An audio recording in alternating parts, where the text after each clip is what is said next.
Hello, beautiful people. I'm Trinity, and today I'm going to be talking about the differences between feeling depressed and having severe clinical depression.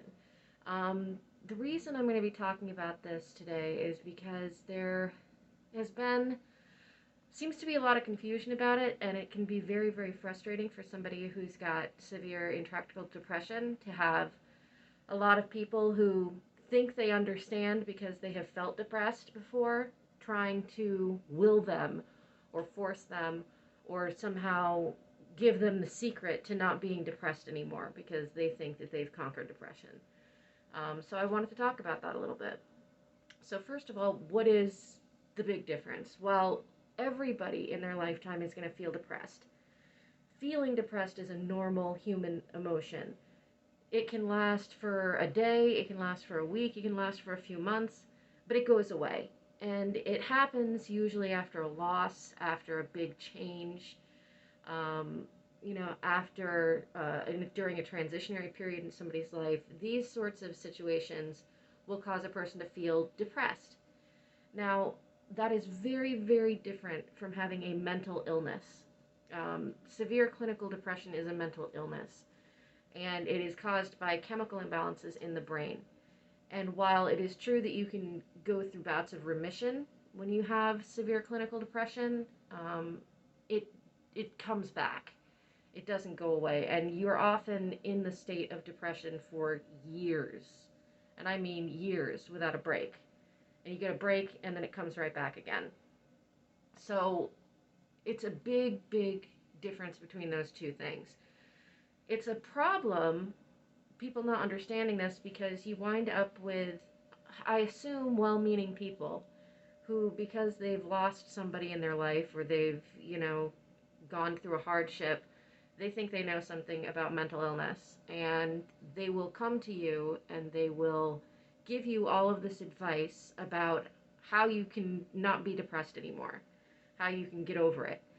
And it's very harmful to the person who has the severe clinical depression because it puts the weight of responsibility as if it's your fault that you're depressed, as if somehow there was something more you could be doing to make this go away.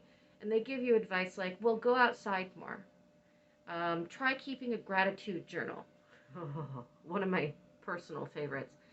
Have you tried volunteering at a local shelter? That really got me out of my depression.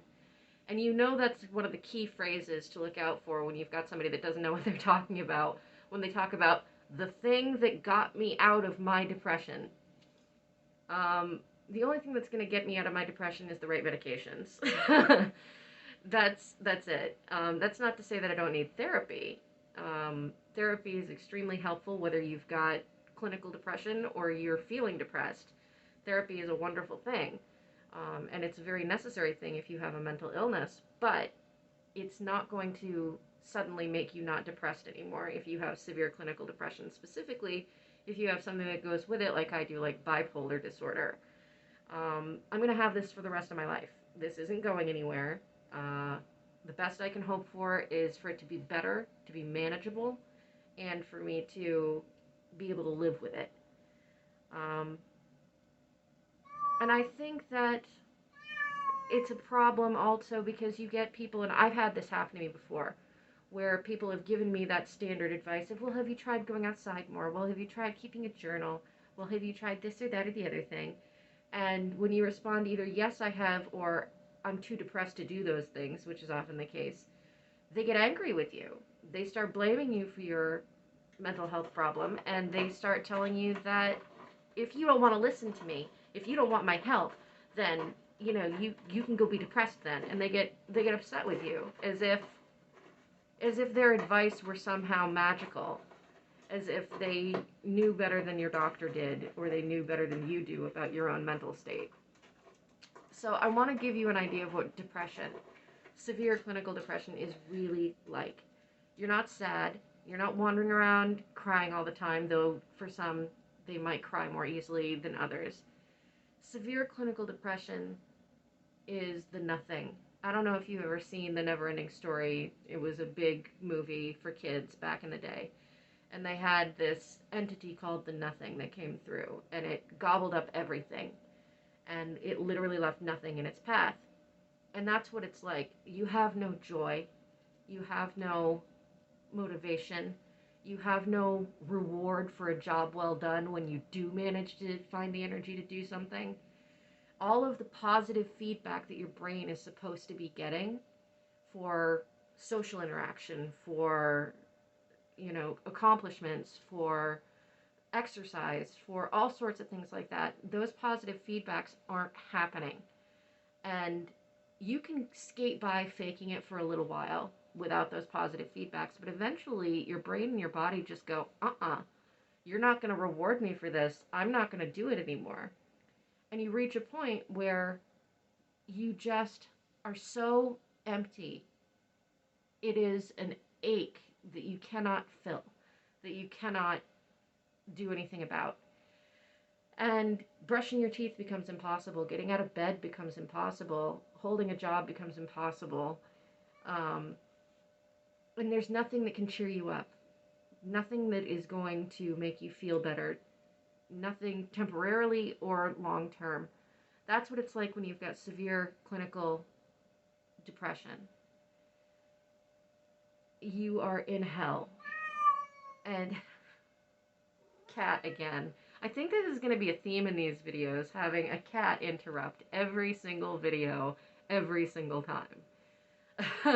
When I get my workroom finished, we'll record videos up there so that doesn't happen. But until then, we got to deal with the cats. I hope you guys think they're cute. So as I was saying, where your head is at when you are that kind of depressed, your head is nowhere. You're empty. And if you go on like that long enough, you begin to have suicidal thoughts. You can only suffer for so long before your brain starts to seek a way to end the pain. And at first you try going to the doctor, and then you try taking the meds, and you try going to the therapists, and you try new hobbies, and you try all the advice that everybody gave you, because of course you're going to at least try it because you want to feel better. And when it doesn't help, when none of it gets any better, your brain is going to start playing games with you, where it's going to start spitting things out to say you'd be better off if you were dead. And that's when you really hit the danger zone. And it's something that I've been living with now for quite a while, and in that danger zone.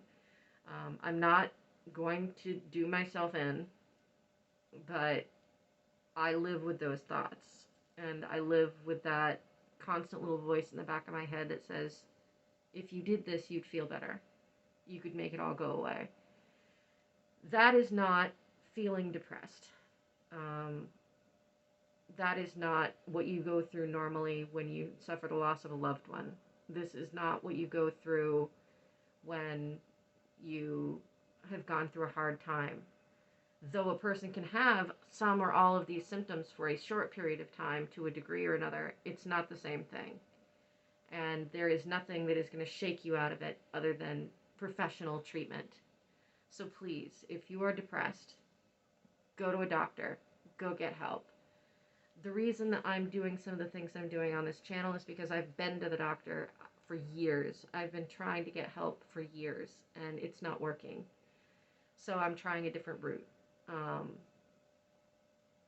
But if you are a person who does not suffer from mental illness, and you are thinking that you're being helpful by speaking to somebody who does have mental illness and telling them what they need to do to get better, and then getting upset with them when they tell you that that's not going to work, you're the problem in that situation. You're not the good guy there. All you're doing is making that mentally ill person feel severe guilt. You're making them feel hopeless. You're making them feel helpless. You're making them feel empty more than they already were to begin with. So please try, if you've got somebody in your life that is suffering from these things, try to just listen to them. Try to be sympathetic. Try to be understanding. Try to be encouraging. Try to give them a reason to get up and brush their teeth. Don't tell them that they'd feel better if they did it. get them, into a situation where they need to brush their teeth, which you can be kind of a borderline, that's a borderline situation. It depends on your relationship with the person, whether you can do this or not. Um, but yeah, try anything except giving secondhand easy advice. Um, because that doesn't help anybody, and it's a good way to wreck a relationship that that person who is in trouble probably needs desperately. So yeah, those are my thoughts on it, and those are some of my frustrations and my experiences with um, people that don't understand mental illness, trying to talk to you as if they do, or worse, they think they understand, but they don't, and how it can make you worse instead of better when I assume that that's not the goal of the person that is talking to you about it. I am very blessed. I've got a family that understands, that has been incredibly supportive, that does things to try and lift me up instead of making me feel responsible for my mental illness and making me feel more guilty and making me feel more worthless than I already feel. Um, but not everybody has that. So, like I said, if you're a friend, if you are somebody and you've got somebody in your life that has got mental illness, please try to keep these things in mind and don't put pressure on them to be better just because you want them to be better. And don't think that you know how to make them better when you don't.